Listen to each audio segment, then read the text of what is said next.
The New York State Office of Addiction Services and Supports, or OASAS, provides this podcast as a public service. Opinions expressed do not necessarily reflect those of the agency or state. This is Addiction the Next Step.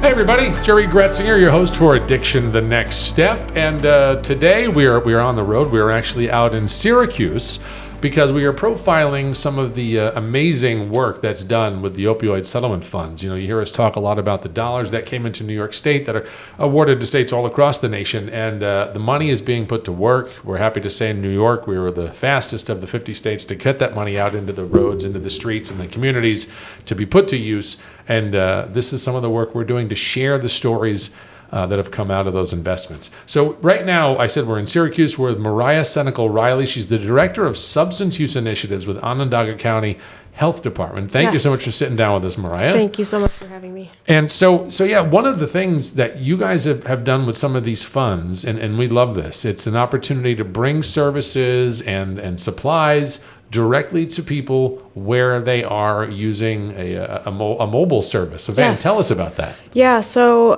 one of our first initiatives when our county received settlement dollars was to buy a decommissioned ambulance, and it's a mobile unit, and we used that throughout the community. We have 6, soon to be 7, set sites where we do harm reduction services, including syringe services. And we were actually the first county-led syringe services program, or a second-tier syringe services program. And so about 2 years it's been running, right? Yes. And so I asked you before we started recording if you knew approximately how many people have benefited from the services this van provides, and it's a pretty good number. Yeah, so our enrolled number is around 430. We do provide services to people who are not enrolled as well. You need to enroll to get the syringes, but we also give out other harm reduction supplies, naloxone, testing strips, basic living stuff like hats and gloves, socks, things like that as well. Yeah, you know, we were actually out and we saw the van a little while ago, and you're absolutely right. There's more than just some of those supplies that can help somebody who's living with substance use. We saw socks, I know that you said some hygiene supplies. So it really is, it's trying to provide what people need, whatever that might be. Yes.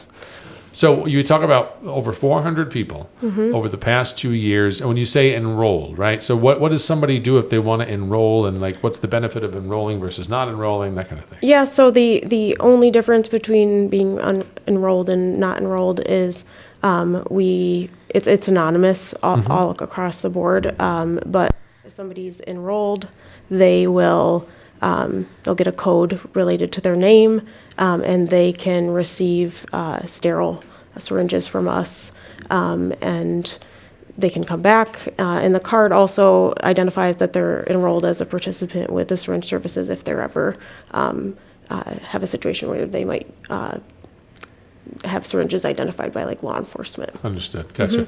And I always think it's important when we have an opportunity to do this, but to explain to people what harm reduction is and the importance of harm reduction. Some people have a hard time, understanding what harm reduction does, the intent behind it. So help us out with that a little bit. Yeah. So for us, it's really about autonomy.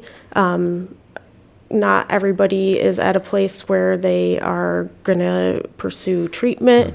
It's taking steps to keep people safer at any stage they are in their recovery process. Yeah, and I think it's important sometimes for people to understand what you just said. It's that not everyone is ready the minute they see you to say, I'm going to start that treatment journey. But what we want to do is keep them safe and healthy until they are. Yes. And I was talking to one gentleman who drives the van. He said he goes out there all the time to the different neighborhoods.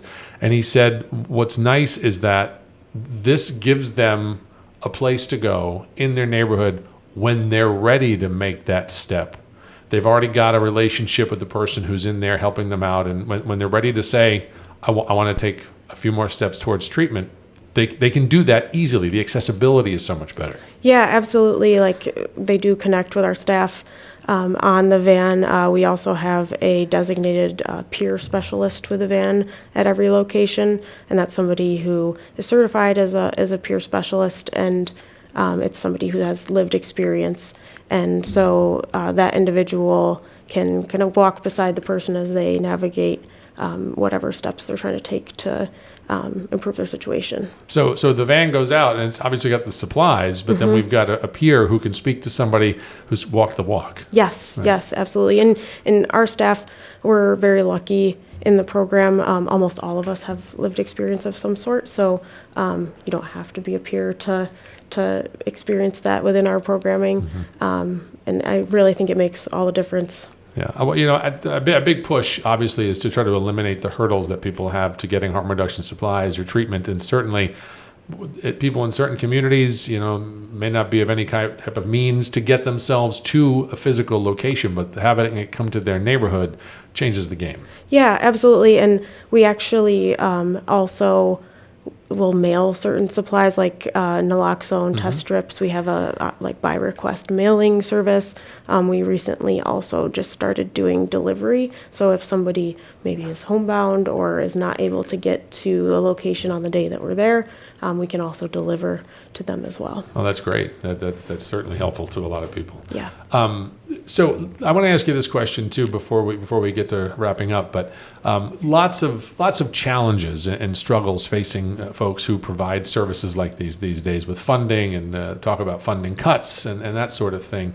But we see today that the men and women who are out there providing these services are still coming in. They're still getting in that van. They're still going out to the communities, meeting with the people they've been meeting with for the past couple of years.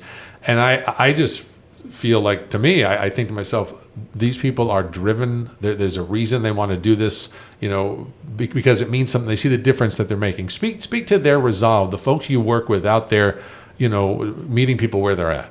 Yeah, so I've been very fortunate to build this program. I've been with the county for 8 years, and we didn't do any of these things when I started. I've been able to direct. I've been deeply fortunate, and it has been a priority of mine and our commissioner and our county to employ folks who do have that lived experience.